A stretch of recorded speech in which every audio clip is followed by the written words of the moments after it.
God.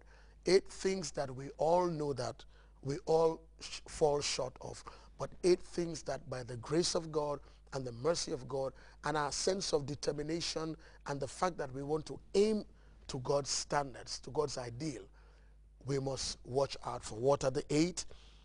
Whatever things we spend our time meditating on, thinking on, dwelling on, dreaming on, daydreaming on, having discussions on, we must make sure, number 1, they are true. Number 2, they are noble. There must be nobility in them. Number 3, they are just. If you are the one giving it out, it's just. If it's being given to you, it's just. So it doesn't change either way, either side of the coin. It is just. Number 4, it is pure. Pure means unadulterated, holy, chaste. Number 5, it is lovely. It's not something degrading, demeaning. Number 6, it is of a good report. Do we meditate on things that are of a good report or things that are just rumor mongering? Number 7, is there any moral excellence in it? Is it virtuous? Number 8, is it worthy of praise? Is it a story we can tell? Is it something we can write as a legacy for our children and for others to follow us? And the Lord Jesus Christ says, if we can meditate on these 8 things, our lives would begin to touch the standard of God. So in the few minutes that we have, let's look at them, and we'll just go slowly as we can. I think maybe we probably do 2 or 3 a week, and we'll go over the next 3 weeks thereabout. It says, finally, my brethren, brothers and sisters, those of you watching me on TV, myself, whatever things are true. The thing about meditation is that it has to do with your mind. It's like imagination. It's like motive. It's like intention. You cannot see it. So it's possible for somebody to have a very religious, pious posture, but his meditations or the meditations of her heart and her mind are far from pious, far from religious. They are profane, they are dirty, they are degrading, but the posture is like this. He could do this, he could be counting beads, he could be holding a rosary, because nobody sees meditation, imagination, motive, and intention. But God is saying that if you want your life to come to that level of my standard of purity, of holiness, of just enjoying life and not looking behind your shoulder and apologizing and building a story to cover your story, then your meditations must be on things that are true. So, very simply put, when you hear a story, I realize that sometimes it's because our country is small. You read things on the internet, you see things in newspapers, you hear a story, a very famous phrase, particularly in Africa, and it's very famous in this country, Nyune. Nyune is they say. Deganga lunywa. That luny has no name, no address, and no surname. They say the them is nobody and everybody. And sometimes when you hear the lunywa, deganga lunywa, you know, even when you hear what is called the smoke without fire or the fire without smoke, God's ideal is that, is it true?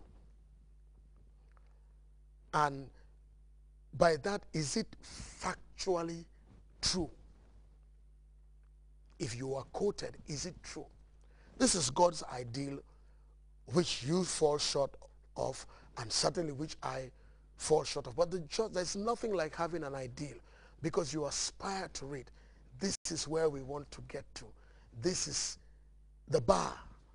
This is the plumb line. This is the quality control. So is it true?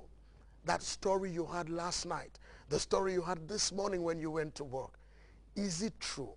As popular and great as the rumor is, in the meditations of your heart, is it true? Is it a fact? God says if it is, meditate on it, because, my dear friends, whatever we meditate on, it takes on part of our lives. As somebody said, your life goes in the direction of your most recurrent thoughts. If you are thinking evil, your life takes that way. If you are thinking negative, it takes that way. And so, is it true? Number 2, is it noble? Number 3, is it just? Number 4, is it pure? Number 5, is it lovely? Number 6, is it of a good report? It might be true, but is it of a good report? Does it benefit people? Number 7, is it virtuous? Is it of any moral excellence? Number 8, is it praiseworthy? As our time comes to an end, remember, just ask yourself, is it true? When we come to nobility, we'll ask ourselves question. This behavior, is it noble? Is it something you can tell your son or your daughter, do?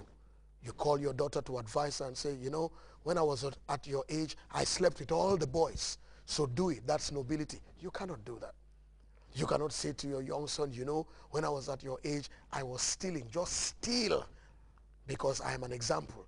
That's not a noble lifestyle.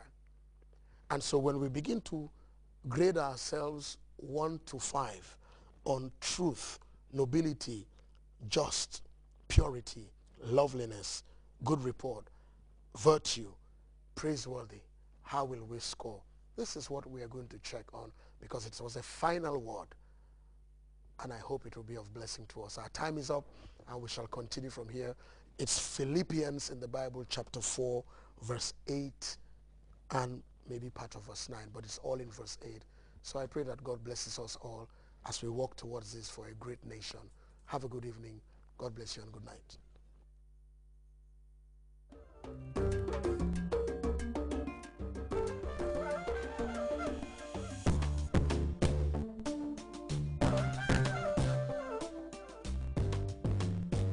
Who wants to be a millionaire? Hello. Hi. Hi, baby boy. Please give a big round of applause. On my journey, jumps when they start to follow me. Hammer luck, some days they suck. When you live for the buck, we get for the family.